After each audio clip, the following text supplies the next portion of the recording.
Hello and welcome to the Animator's Shake-Up, a webcast where animators talk about animation. On this episode, I chat with Victor Healey, an animator whose style blends between 2D and 3D seamlessly. Why not listen along while you work on your own animations and have us for company? So sit back, relax, as we shake it up with some fellow animators on the Animator's Shake-Up.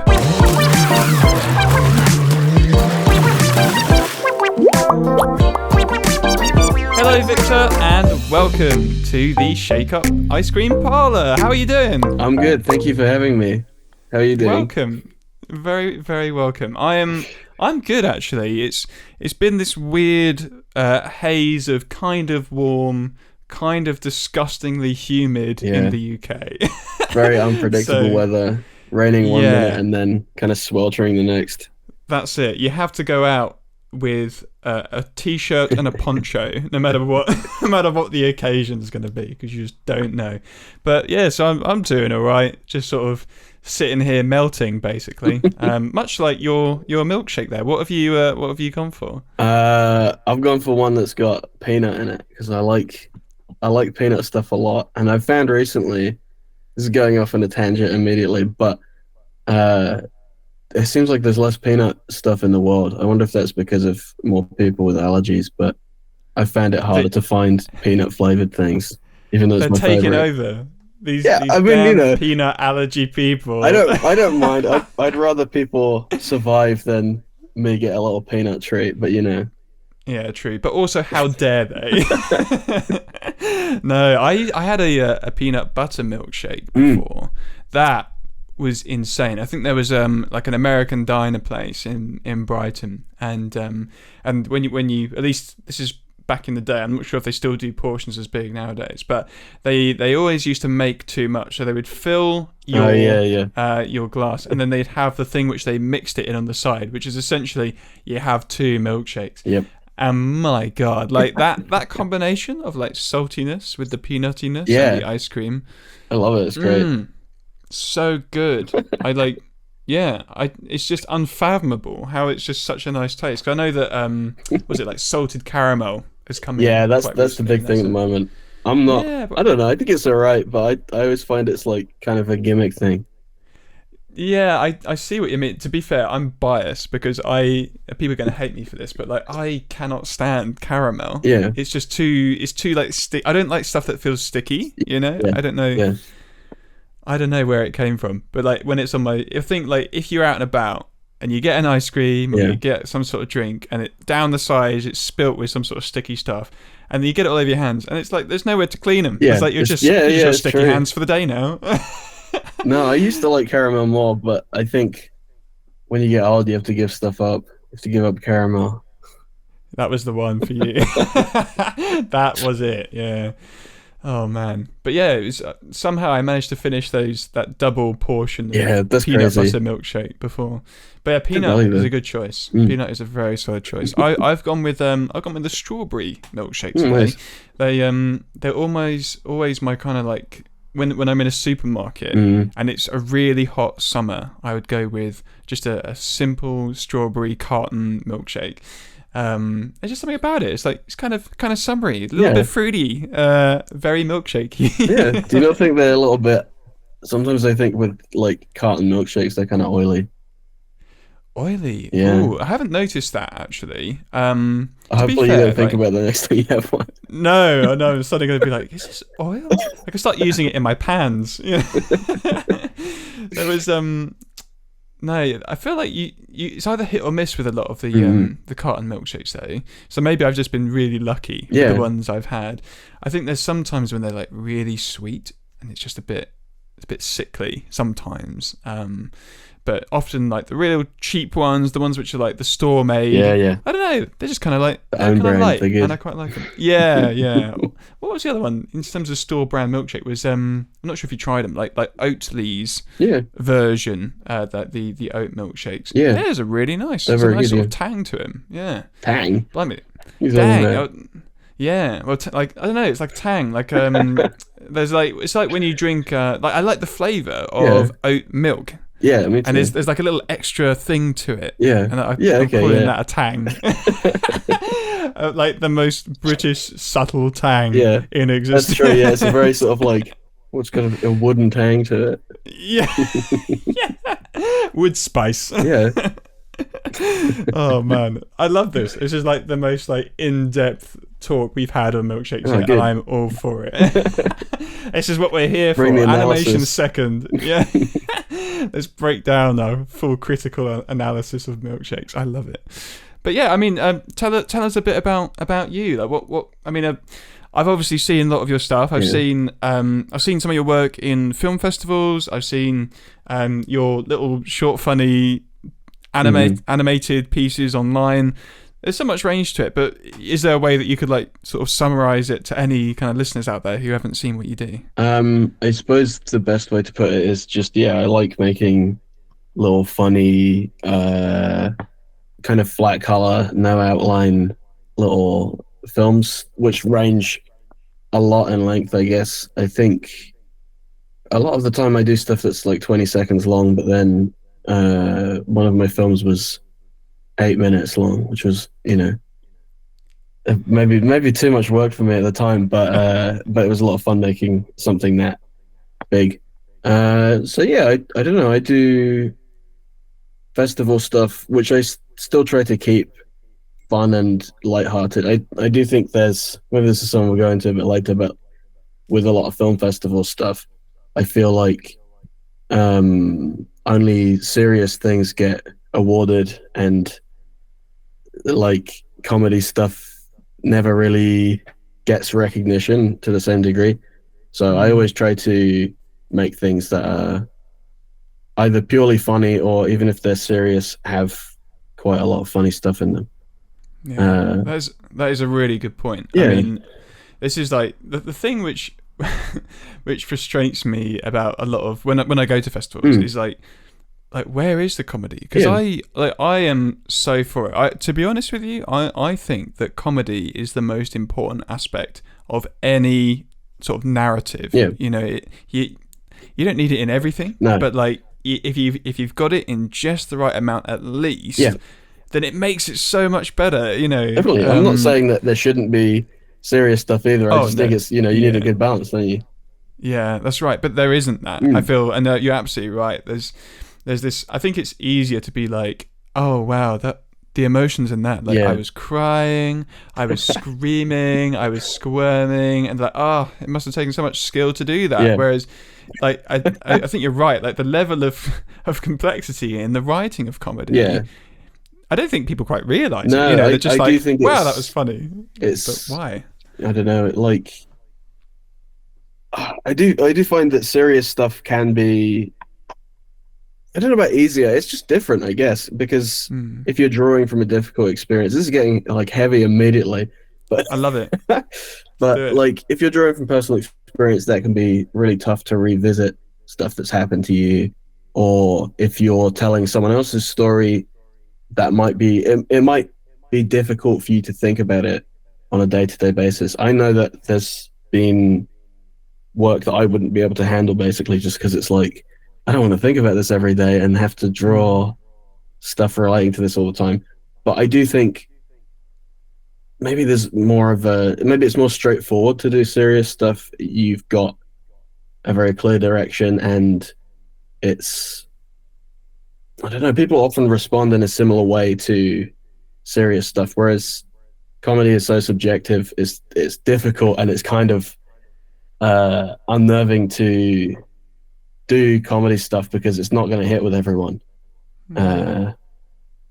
So I'm not saying, I'm so brave for being a funny man, but like, it's I just think I wish more festivals had funny stuff. I mean, some of them have comedy segments, but I think quite often serious things are prioritized. Yeah, no, I totally see what you're talking about.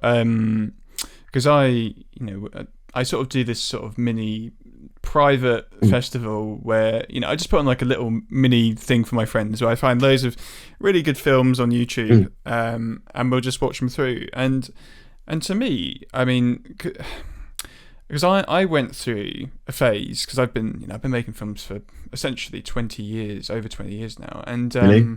yes, a very long time. I started very young, and like I started with comedy. Mm. That's what I started with, and then when I felt like I needed to kind of establish my voice as a filmmaker, I felt the need to actually move away a bit from Mm. comedy, and I think there was certainly these pressures from festivals, from what makes powerful media, and then so I did all the way up until about 2019, 2018. It was largely really serious stuff with the odd comedy Mm. piece in there.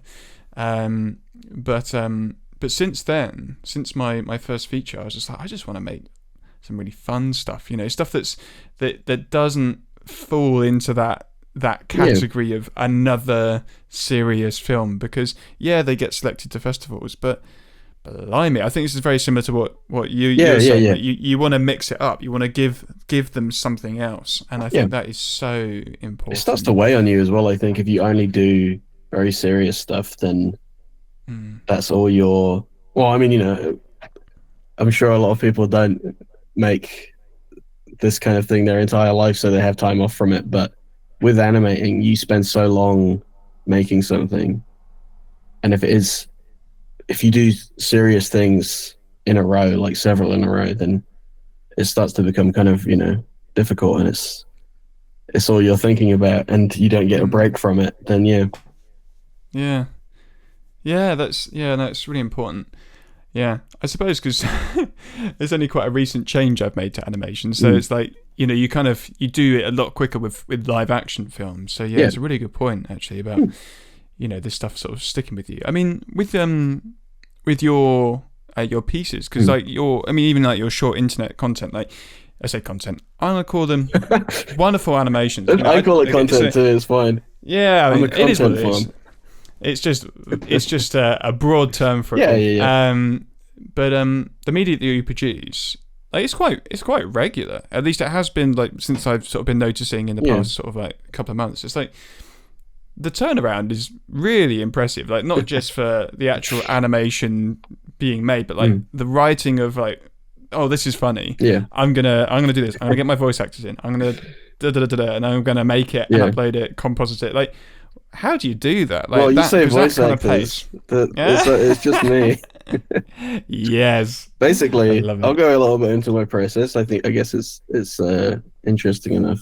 So basically, what I do a lot of the time is uh, I'll think of something that I think might, there might be something to it, or I'll go on a walk and I'll think this is quite a good joke, and then I'll just record it, sort of improv it, and then start working on it. And I feel like that kind of keeps it fresh. It doesn't give you too much time to think, maybe this isn't that funny. Because some of the stuff that I've thought wouldn't land that well has done really well. And some of the stuff that's a bit more developed maybe hasn't had as great a response. So I try to keep it very, yeah, that turnaround kind of to making one thing a week, maybe two things a week if I'm not too busy. Um, but yeah, I mean, it's just he said get voice actors in and everything, but like for the most part, it's just me sitting down and Yeah, recording something in one sitting and then animating it. Yeah, yeah, I it's love it. it's very straightforward. Yeah, it's great. I mean, like you say, straightforward, but like Yeah. there's a lot of there's so much style to your pieces, and it's like throughout. Whether it's been your longer form stuff or your short form stuff, Mm. there's such a wonderful level of consistency with all the style. Like it's yours, which Mm. is wicked. But you, if I'm not mistaken, like you kind of drift between 2D and 3D. Yeah, that's true. Yeah. But like, how do you? Because it works so seamlessly. A lot of the time, you just don't know. You don't know which one it is. Mm. So, but yeah, how do you like choose what you want to do 3D and what you want to do 2D? Because I presume Mm. a lot of your quick turnaround stuff is all 2D. Yeah. And then was it just the short film that involved a lot of 3D, or is there some 3D in your web stuff as well? No, there's It honestly depends just on practical approach, I guess. So for a lot of these things I've been doing recently, I don't really need to do them in 3D because they are just simple. A lot of the time, it's just like switching back and forth between two frames of a character. But 3D is also I've gotten to the point now where I can do 3D stuff quite quickly. So if I need to do something that involves basically, if I ever want to do a camera movement, I'll just do it in 3D. But Mm. I've developed a style in using Blender where it kind of just looks like the stuff that I do anyway, with sort of low poly characters that have got a lot of straight edges and like black color. Uh, because then you can kind of integrate that seamlessly into the 2D stuff that I do. Mm. But yeah, you're right. It's I always enjoy that. It's kind of hard to tell whether or not it's 2D or 3D. Sometimes I get comments saying, "Oh, how do you achieve this look in Blender?" And I get back and just like, I don't. This is a 2D thing, but that's good. Yeah. I think that's. I mean, I guess that means it works. Absolutely, it The does. 3D stuff. It definitely does. Yeah. Yeah, and but this is you know, even if it is noticeable, which it isn't, but Mm. if it was, I say fully embrace it. Yeah. To anyone, I'm just like, yeah, just go for it. Yeah. Just mix up those styles. That's the thing. I really like mixed media stuff. That's something I kind of like to do a bit more of, doing things that have multiple animation styles. And for me, that would mostly just mean 2D and 3D, where maybe the 3D stuff would look a little bit more shaded and have some depth to it. But I always think that's really interesting, and it's kind of something you can't do in any other medium. It's sort of exclusive to animation, which I think is really cool. Yeah. Yeah. Yeah, but yeah, it works. It works so good. I mean, would you ever think of taking these kind of short form styles, or you say you've done like an 8-minute animation? Is there anything which you'd be like, you know what, maybe I'll make something like longer or in a slightly different format, or are you very happy with like your, I want to keep doing these short form burst animations, like. I mean, absolutely. There's nothing wrong with that. I'm just saying yeah. that, is that what you're kind of like locked into, or have you got things on the horizon? You're like, maybe. No, I'm always. I think even for a lot of the short form content, I'm always kind of looking for stuff that I could make into a longer thing. For me at the moment, I find, I don't know. I always feel like a little bit. I don't know what the word for it is here, but like with making longer form stuff for posting online, I feel like if you don't have a big following, it kind of just disappears, and it's like maybe months worth of work where, and I love any amount of response to anything. Of course, it's so nice that people of any kind of audience enjoys your stuff, but it can be disheartening when you work for weeks or months on something and you put all of that passion into it, and when you release it, it doesn't really go anywhere.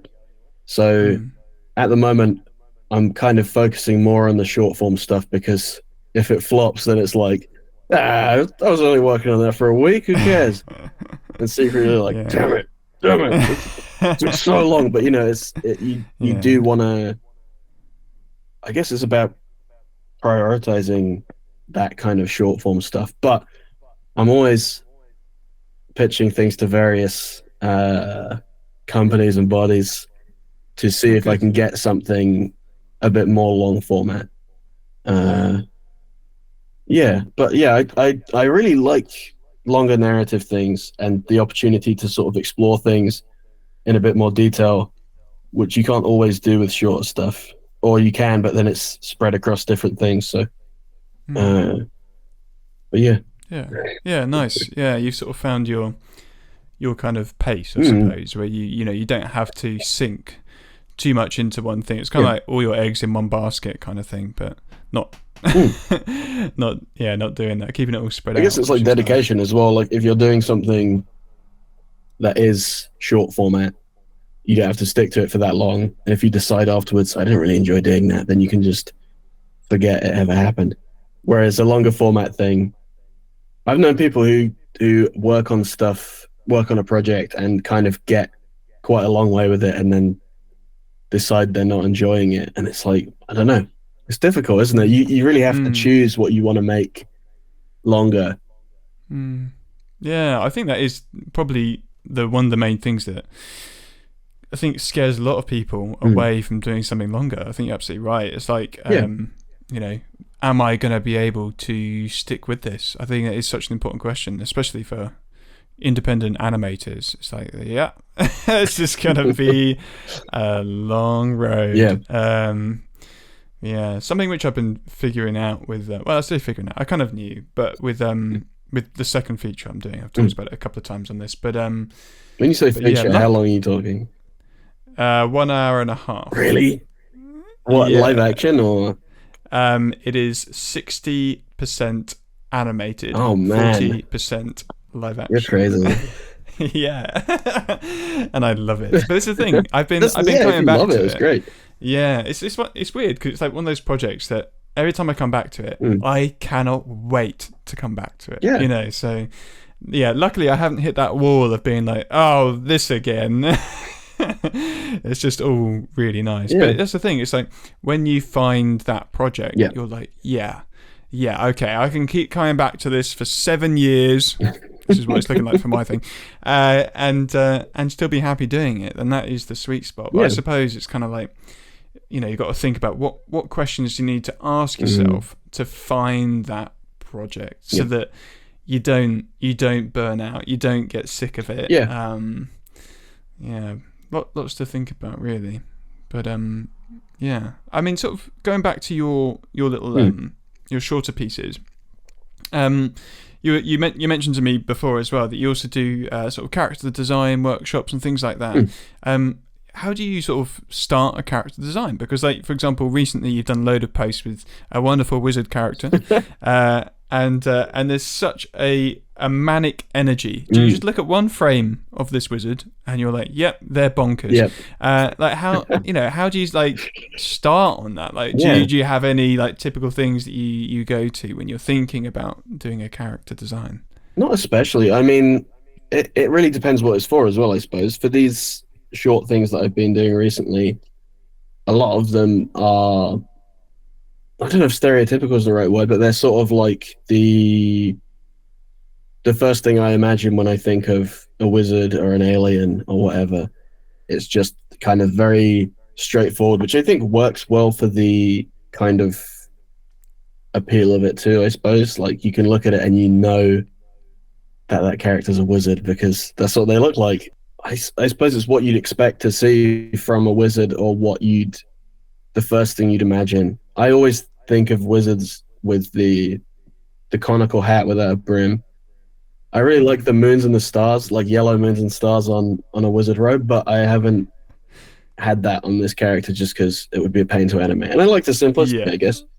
But yeah, it's that character design was really just I drew it and then I worked with it. And it's been changing a little bit with every new thing that he's appeared in. He's become a little bit more red in the skin tone just to sort of set it apart from the beard a bit more, I guess. But yeah, he's such a simple character, but I'm really glad that people have responded well to him. I guess it's more in the mannerisms than the look. Yes. But has he got kind of like greeny yellow teeth as well? Yeah.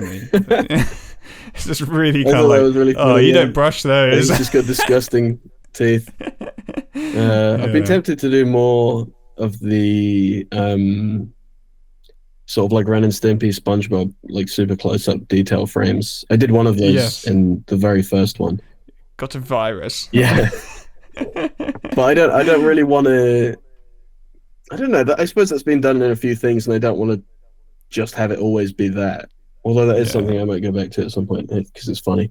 But yeah, other than that, with character designs, sometimes I spend a really long time developing them, and even though they look so simple when they're finished, sort of refining them to work in such a simple way. But recently, it's just been like throwing at the wall and seeing what sticks, basically.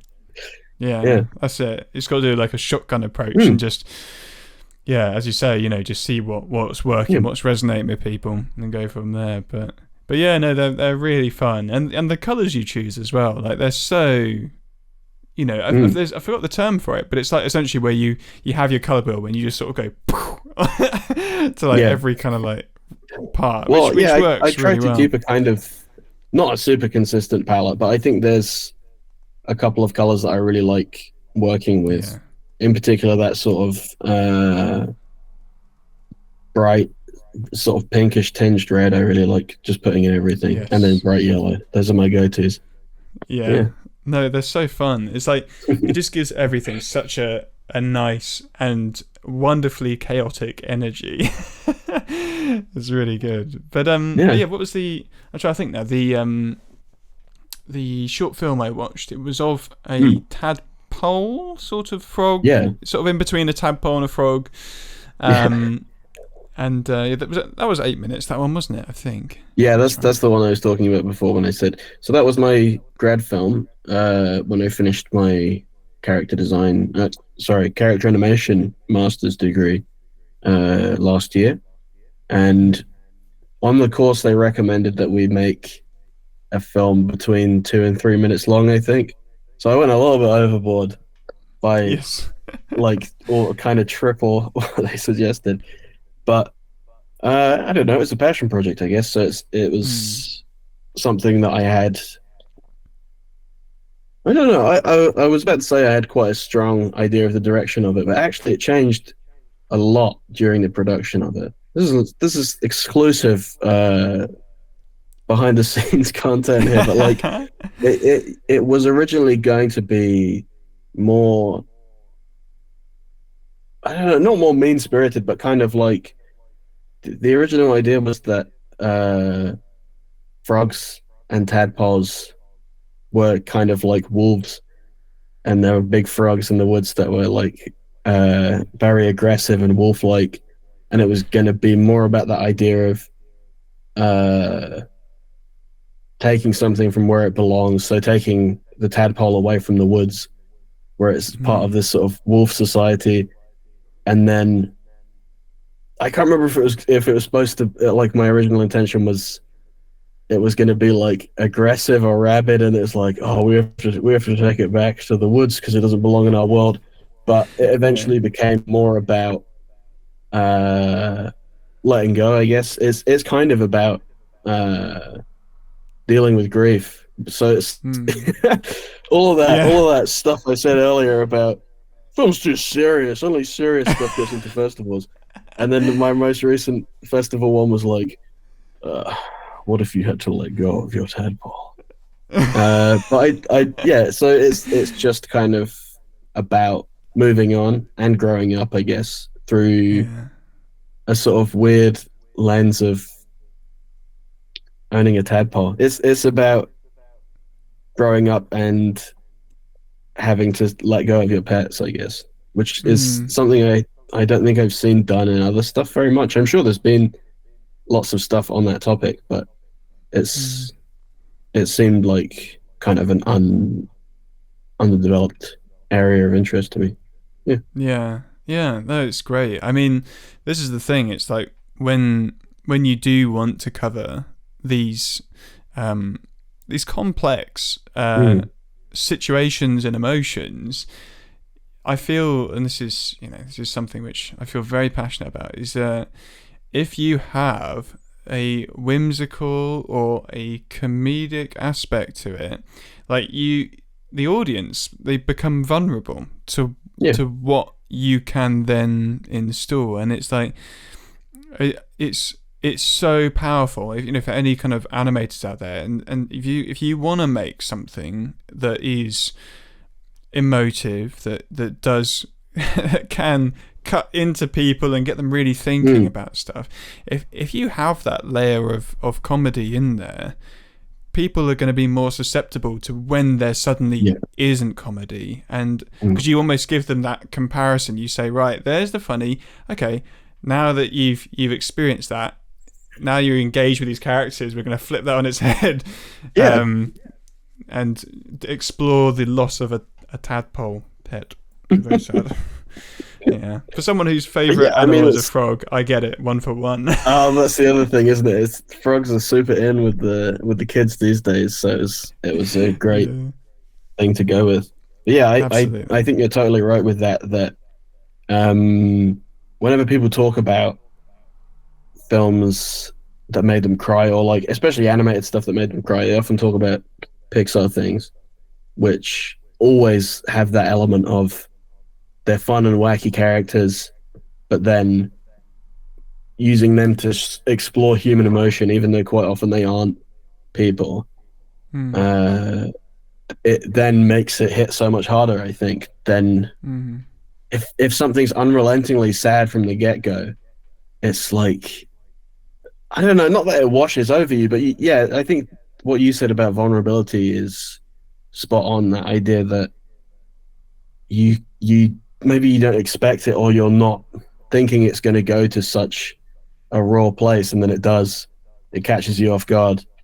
Uh, yeah, yeah, so yeah, no, I think that's really interesting. yeah. It's almost like emotion only comes from juxtaposition.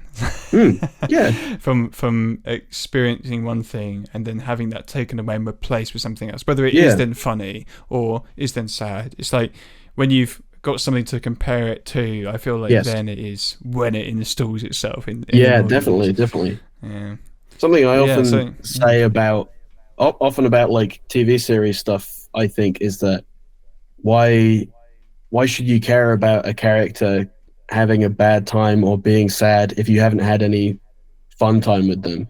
If you haven't had an mm, opportunity to see a character enjoying themselves, like, I don't know, there are some web series thing, I think, in particular, where it's like the second episode will be a character's traumatic backstory. And it's like, I don't want to know. I don't care yet. Like once they get to like the yeah, character, yeah. 15 seasons in, and then they're like, you want to know the backstory now? Go, yeah, maybe, maybe. No, but it's if you don't get that opportunity to relate and have fun with a character, I feel like quite often you're not as interested in the sad side of it Mm. when that comes in. Yeah, I love what you said there. It's like I don't care yet. I think that is exactly. Yeah, so important. yeah, And really, really valuable writing advice there. Like an audience hearing that I don't care yet. yes, Just give me some more time. You're yeah. absolutely right. Yeah, I think it's that's so all it is. If you've important. got the opportunity to, and I guess maybe it comes from a place of people don't know how far they're going to get with stuff. Maybe they want to get Yeah. the the parts that they find interesting out there. But Mm, I think patience is key when it comes to character development like that. And yeah. a lot of the time, people appreciate seeing that other side of a character after they've spent more time with the fun side. Yeah. Mm, mm. Yeah. No, you're absolutely right. And yeah, and sort of like thinking about your um the way that you approach your work and how you came round to making the kind Mm. of stuff that you make. You mentioned that Ren and Stimpy and SpongeBob, but was there like any do you have any emotive kind of inspirations which were kind of like gave you little trickles of I'll take a bit of that. And that I really like. Are there any like standouts for you that you've like noticed as you've been developing Uh, your really consistent style? I don't know. I mean, it's a lot of it does just come from watching the work of other really good people, Mm, and that's the other thing that I think is really valuable is watching as much stuff as possible. Because again, I've spoken to people who do animation stuff and said, "What's your favorite?" This sounds like me dodging the question, not saying what my favorite no, thing no, is, no. but That's right. sometimes people do, when you ask them what their favorite thing is, they can't tell you stuff that they like and stuff that inspires them. And I think it is very important to try and watch as much stuff as possible, not only to inspire your work, but also to know what's been done already and what new stuff you can explore. Um, I'd say a lot of my inspiration comes from, a lot of good web animators. I really like Ian Worthington's stuff. He's got a lot of very good things. But then I guess in terms of style, there's a lot of anime stuff that I really like that kind of not I don't know if it has a similar look to what I do, but that the looseness, I guess, is what I really enjoy. I really like Masaki Yuasa's stuff, who does Tatami Galaxy and like Devilman Crybaby and stuff like that. The sort of flatness and the weird proportions and the sort of, I guess, the focus on characters moving in an interesting way rather than a lot of anime stuff has really well drawn frames, but then the characters don't move very much. So I think that focus on movement is really cool. Although then again, in my recent work, characters haven't moved that much; they've just been talking. That's more of a time thing, though, isn't it? Yeah. But I think you're right. Yeah, I think it's equally as important to focus on, how a movement is done over just the single frame parts as well. So yeah, I think it's something that a lot of people sort of lose out on. And you're right in saying, you should absolutely watch a lot if you're looking to if you can, creative. And I think nowadays it's easier than ever with streaming and I'm not going to say piracy, but like it's there's so much stuff out there to have a look at, which I'm not always great at. Like I don't. It's been a while since I've seen. I'm not sure if I can name anything that's come out recently that I really found amazing, but like, it is good to try and get a wide variety of stuff under your viewing belt, I guess, just to see as many different things as you can. I think is very useful. Definitely. And I sort of like to sort of add to that something, because when I talk to students about kind of trying to find a creative identity and things like that, like it's so important to watch a lot of stuff, but I think the thing which you're doing already but people might not be doing is when you watch stuff, don't just watch it. Like, try and understand why you like something or why you don't like something, because once you start doing that, then you're really you're actually adding to your creative identity. I think if it's just watching, which a lot of people do, and then they never make. You're totally right. Actually, I think there is an element of nowadays. I see more than ever as well. This isn't really an animation thing. This is just a general online thing, but a sort of like. People get angry at film criticism or sort of looking at media as having any sort of depth. A lot of people will just say that thing of like, "Oh, it's just a movie," that's all it is. But it's, even if you can just identify the thing I like about this is X and the thing I don't like is Y, that's great criticism, I think, and it's very, very valuable insight, even just for yourself to say, well, I wish this thing had done this story a different way, and then how could you roll that into your own work, I think is really valuable. I think the other thing about watching stuff, I guess this is a bit different, but when people adopt styles that they like from stuff that they've seen, I don't think there's anything wrong with starting out like that, but quite often you can tell with animators' work if they've just sort of seen a few things from a style and then kind of tried to adopt it, and maybe it doesn't look quite right. There's a lot of value in sort of studying or trying to work out how they've developed that style, where the stuff comes from, where the look of it comes from, rather than just looking at the final result. I think it's very useful to, I mean, there's lots of documentaries now as well about the production of stuff and how people develop their style and everything. And I think that's really useful in developing your own unique style that's really yours, and then other people will find it hard to replicate your style because you've developed it in an interesting way. I think that's very useful too. Yeah, I like that. It's funny because like most of my ideas come out of frustration when watching other things. So like you said, when you've watched something and then you go, man, if only they did this. and then you sit there with your arms crossed, and you sit there for about 10 seconds, and you go, "I'll do it." Yeah, exactly. I think that's So a great much of way it to comes from. develop maybe a wider narrative that you like. I think, especially, not to say, focus on the negative and like focus on hatred or whatever, but if there's something that you don't like, or that even if you were just a little bit disappointed in it. I remember seeing something at a film festival a few years ago about pizza delivery, and it was pretty good. But I afterwards I thought there's so much you can do with the idea of food delivery, and it's not really something that most stories touch on, even though it's such a big part of modern life.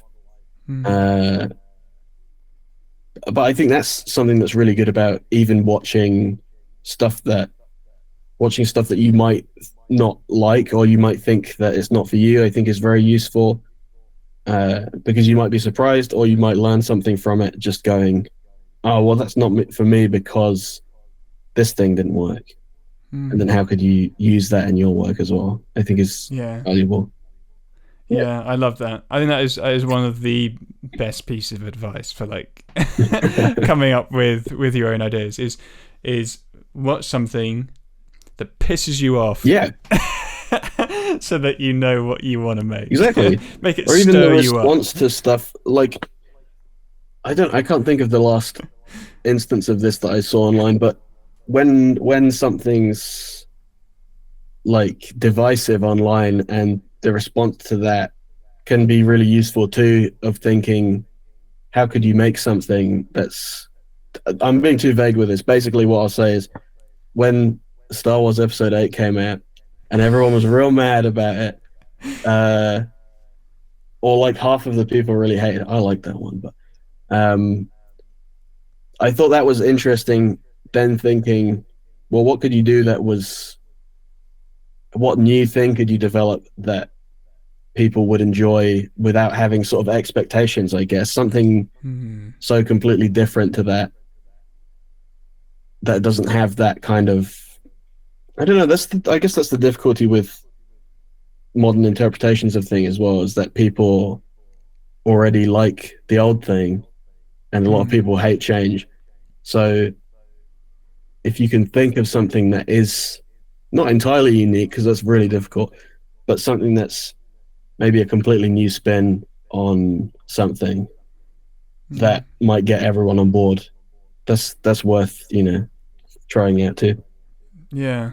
But yeah, watching lots of stuff, and maybe, I don't know about engaging with criticism, but like, I really like seeing what other people thought of media. Even stuff like, I really like it when people don't enjoy the same stuff as me, because it gives you something to talk about. If everyone likes the same thing, then there's nothing to discuss. If you're just like, yeah, that was great, that was awesome, that's where the conversation ends, right? But then I think that kind of divisiveness is interesting, or having different views, and you can make good stuff from that too, hopefully.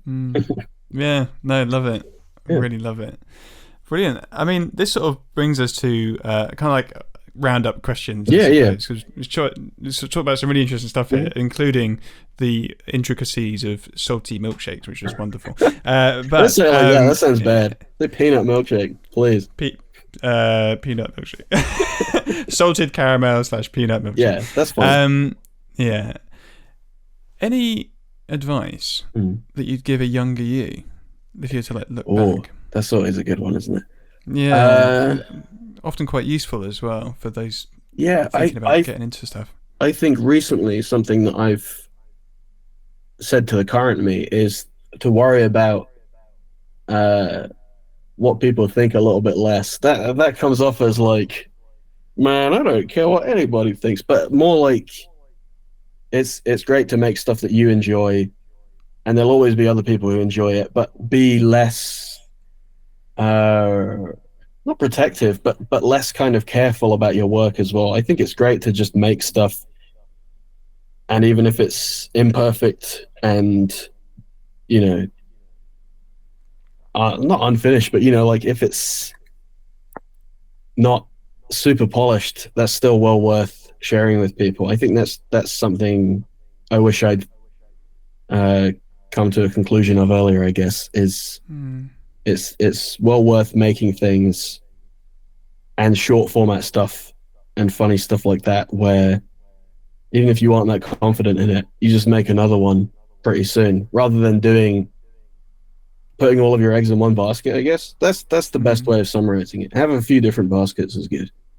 That's what I'd say to a younger me, without any context, and then I'd be stuck. I go, what was he talking about with baskets? I don't know what he means. I don't even have one basket. Yeah, no, it's nice. I think as long as sort of going back to like your first point about the not taking too much criticism personally on your work. It's kind of like I really like the idea of just make what you want to make, and if there is imperfection, just within the context of what the piece was, that was the finished piece, and it's like you just got to do it and move on. And you're absolutely right. It's like I feel like a lot of people never finish stuff because they're just eking away at it forever. But you're absolutely right. You need to go right, done. Next, especially if it's your own project. Really, perfectionism, not professionalism. That's always good if you can. But not being too precious over stuff, I think, is really good to focus on, because I think it's more valuable to have like 50 good things than one great thing that might not go anywhere. Maybe nobody sees it. Whereas if you've got quite a few things that aren't perfect but are still fun and people enjoy, then down the line you can put more eggs into a single basket and focus on one thing once you kind of got people's attention. I think, I don't know, I don't want to go too much into this either, but like story stuff, like it's great when people have a story that they want to tell with their work, but I think it's very difficult to get people engaged if you don't have a big presence.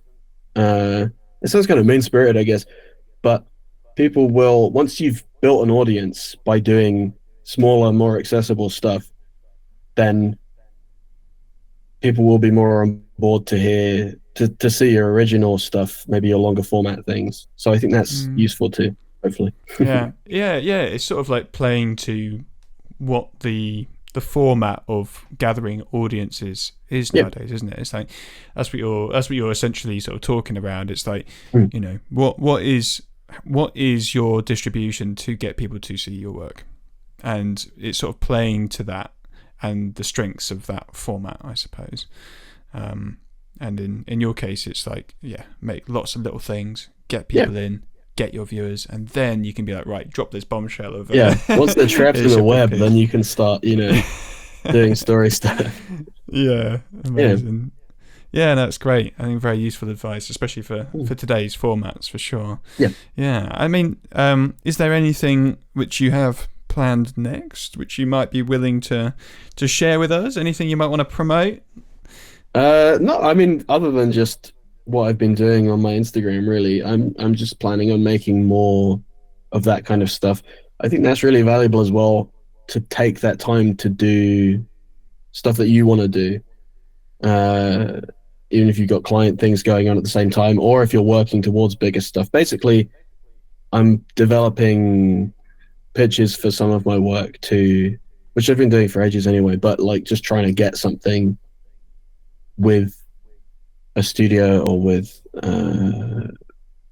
sort of like an online thing. I don't know what they're called. Okay. But just sort of taking what I've already done even further, hopefully, I think would be great.